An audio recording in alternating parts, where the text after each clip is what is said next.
What are the odds that Jeffrey Epstein would want to be friends with a guy who is associated with high school cheerleaders? Another lawsuit now filed against cheer company Varsity Spirit. The suit includes new allegations of sexual abuse. Jeff Webb, former owner of Varsity, conspired to recklessly, intentionally, and willfully endanger plaintiffs by exposing minor athletes to illegal sexual abuse. Varsity was named in a federal lawsuit accusing a local gym of failing to protect a cheerleader from sexual abuse.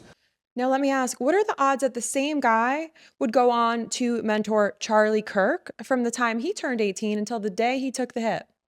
The guy who oversaw a network of what was known as the Larry Nassars of cheer, who let a ton of PDF files be cheer coaches, despite the majority of them having convictions. It's almost like Trump and his pageants and Jeff and his multi-billion-dollar youth cheer network had something maybe a little trafficky in common. It's always the people you'd most suspect, huh?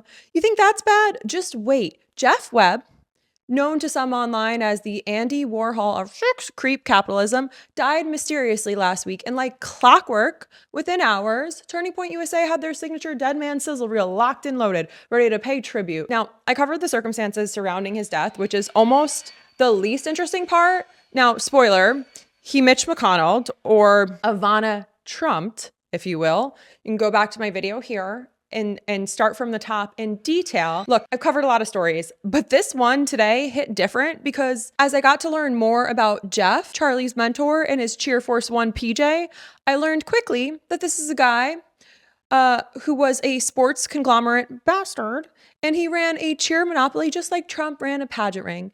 Over the last several years, one giant company has slowly taken over all of American cheerleading. Their name is Varsity Brands, and they're on a mission to own everything having to do with school spirit. Back in 1974, Jeff Webb was just an entrepreneur with a fledgling sports organization that offered high schools training camps and eventually created cheerleading competitions. Over the years, Webb led Varsity Brands to systematically acquire and absorb other companies dealing in almost anything you can think of related to extracurricular activities for American schools. And my gut instinct when I first saw this is like, why is this adult man running a monopoly on a youth sport like cheer? What is it about cheerleading that drew Jeff Webb in and made him want to take over complete control? This is like a 3-day experience. These kids come in, they warm up, mini stay right here in one of the hotels at Disney. They can have a great time. And then I said to myself, and I also said this to you guys online, quick, somebody check the Smurfing files. And so I did. I took matters into my own hands. And sure enough, one Jeff Webb search produces 4 hits in the files. But what I found as I dug deeper on Reddit were some buried USA Today articles. And I know we already expect it, but the sheer number of predators and essayers who were in leadership in this org and the circumstances around their deaths were still a shock when I looked it up. And look, this next part made me realize how deep this actually goes. And I need you to know this because if you were in high school in the last 20 years or you had kids in high school in the last 20 years, you probably gave this man some money. And real quick, I'm Lauren Paritra. Willa Paritra is snoozing behind me. And we currently have a lead on Katie Miller, who is the wife of Stephen Little Bitch Miller. He is the pale white nationalist from Santa Monica behind all of this ICE terror. And she is building a podcast on the backs of trafficked immigrants. So consider every sub, every follow, every like, comment, 6 words or more, every hype, every action you take to support this channel. Consider that a direct FU to Katie and Stephen Little Bitch Miller. And please follow me all over the place. And real quick, the context that I'm going to get into today are heavy. And I want to make a quick disclaimer that if you or somebody you know are a victim, you can call the National Hotline at 800-656-HOPE or visit RAINN, RAINN, at any time. So Jeff Webb built a dominant force in competitive cheerleading through the creation of Varsity Spirit, which later became a part of Varsity Brands. Over time, this organization came to control nearly every aspect of the sport, including competitions, training camps, apparel, right down to the glitter bows, and even the governing structures that were supposed to regulate safety. Critics claim they basically control the governing body of the sport. In one competition, they even rigged it so that the athletes who wore Varsity Brands apparel got more points.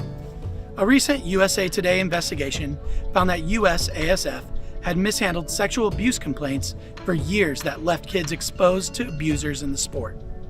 At one point, Webb even testified to prevent cheerleading from being considered a sport so that it could stay unregulated. So in 2020, a major investigation by USA Today exposed serious failures within this system. The report identified approximately 180 individuals involved in cheerleading who had been accused, charged, or convicted of sexual misconduct involving minors. Of course, of those, more than 140 had already been convicted, or at least 74 were registered first offenders. Despite this, many of these individuals continue to participate in cheerleading activities. They were not outsiders. These people were deeply embedded figures within the sport, including coaches. They were choreographers. They were gym owners and even staff. People who had authority and direct access to young, vulnerable athletes, children. The investigation also revealed that enforcement mechanisms were weak or inconsistently applied. In some cases, individuals who had been charged or even convicted of serious offenses were still coaching or attending competitions, many in which included travel, overnight travel. Others were only banned after the media exposure and pressure, or after legal action brought attention to their cases and forced them to do so. We are here on behalf of two very brave young men who were preyed upon by a person who was, for all practical purposes, a varsity golden boy, an all-star cheerleader, a coach, varsity and USASF accepting money from parents to have their children cheer, promising an atmosphere of safety, failing to deliver a safe environment for these children, not only allowing for this abuse to occur, but turning a blind eye when they knew it was occurring. This pattern clearly pointed to a system that was largely reactive than doing anything preventative to address abuse, and only taking a look at it after it became so publicly visible. Many lawsuits have painted a picture of what was referred to as a broader culture of abuse within competitive cheerleading. Victims have alleged grooming by authority figures, coercive sexual relationships, and situations in which minors were exposed to alcohol. Lawsuits also describe instances in which authority figures provided drugs to minors at competitions or team events to lower inhibitions before committing abuse. One coach in Texas, for example, was charged with secretly recording individuals without their consent, highlighting how some perpetrators use their positions to invade athletes' privacies in locker rooms or private settings. And y'all are still worried about trans kids. In another major case, a USASF affiliated coach, Eric Christensen, faced multiple accusations from athletes alleging abuse, with lawsuits arguing that the broader system failed to act despite warning signs. Parents, listen to this shocking arrest of a man by the name of Eric Christensen, who was working as a competitive cheer coach and assistant cheer coach at Trabuco Hills High School in Mission Viejo. He has been charged with 16 felony counts for suspicion of molesting 6 separate girls ages 11 through 16. 7 of those counts are for lewd and lascivious act upon a minor. And then we have the case of Jerry Harris, who was affiliated with Varsity Spirit as a speaker and as a brand ambassador. He was a high-profile cheerleader and coach figure who gained fame and notoriety through the Netflix documentary Cheer. And he is just another example of this horror. Jerry was arrested on federal charges involving sexual abuse material and accused of soliciting sexual acts from minors, demonstrating how even prominent figures within the sport were able to exploit their status to gain access to young athletes.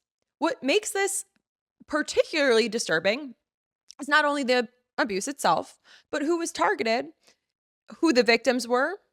And listen, cheerleading is a sport that we know disproportionately involves young women and young girls, children, many of whom enter the space seeking community, discipline, and opportunity. These athletes are often placed in environments that require trust. You got to trust your coaches, your mentors, and the adults organizing their competitions and travel. That trust was repeatedly exploited. The same structures that were supposed to provide safety, growth, and belonging instead created conditions where predators had direct, often unsupervised access to vulnerable minors. With the case of Scott Foster, he became one of the most prominent and disturbing examples cited in these allegations. Scott Foster was looked at as a cheer god. He was able to one, get young people alone. How Scott would tell the young people how beautiful they were, how good they were. You know, some of them didn't even have to pay for lessons. Foster was a gym owner associated with Rockstar Cheer, which was a well-known figure in the cheerleading world. He was accused of using underage athletes and was under federal investigation when he died by suicide in 2022. Following his death, multiple lawsuits were filed against his estate, as well as Varsity Brands and other Jeff Webb-related organizations. Scott's widow said this: I hope the survivors are seeking and receive the support they need. I am sympathetic to their stories and will cooperate with all involved to make sure our athletes learn and grow in a safe environment. These lawsuits allege that Foster was allowed to remain present at events even after being suspended in 2018, raising serious questions about who was overseeing this? Where was the accountability and enforcement within the system? And I need you to really pay attention here. Taken together, these reports and legal claims support a broader criticism of the industry built by Jeff and structured by Jeff under Varsity's influence. Critics argue also that this organization's dominance created conflicts of interest. The same system responsible for generating revenue and growth was also expected to, regulate the safety of children and discipline those acting in malice. This overlap, they argue, contributed to an environment in which protecting the reputation and profitability of the sport may have taken precedent. You don't say that they were looking out for their bag over the kids, over protecting children. From there is when we can assume that Jeff Webb made his foray into right-wing politics, embraced into his own tribe of many of the pastors who came before him. He was an early mentor to Charlie Kirk. He supported Kirk's development and was connected to networks surrounding Turning Point USA, extending his influence into a different sphere of public life. Well, we're going to talk about what Turning Point USA and Cheer have in common.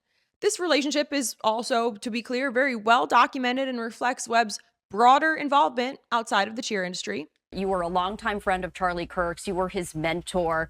Can you share with us what he means to you? Well, of course. And by the way, Charlie had a number of mentors, and he was always the kind of person that when he met people and he found something interesting about them, he was like a sponge. He wanted to know, help me, how do I do this? How did you do this? But Charlie was a remarkable person, truly a generational leader.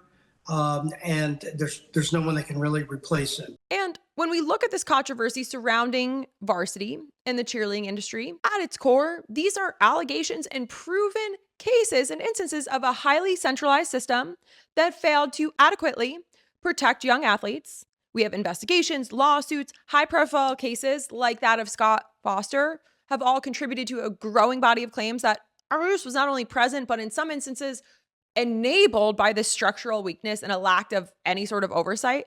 Turning Point USA operates one of the largest political networks in the country, youth political networks, with chapters embedded in high schools and universities across 50 states. The organization maintains direct, ongoing relationships with students, many of whom are minors, though through adult staff, field representatives, and affiliated speakers who move fluidly between campuses, across state lines. Unlike school-sanctioned clubs, which are subject to institutional oversight, Turning Point USA chapters operate largely within the organization's own framework and vetting standards and conduct protocols that are not publicly disclosed or independently audited. Who is watching Turning Point USA? What happens when something goes wrong?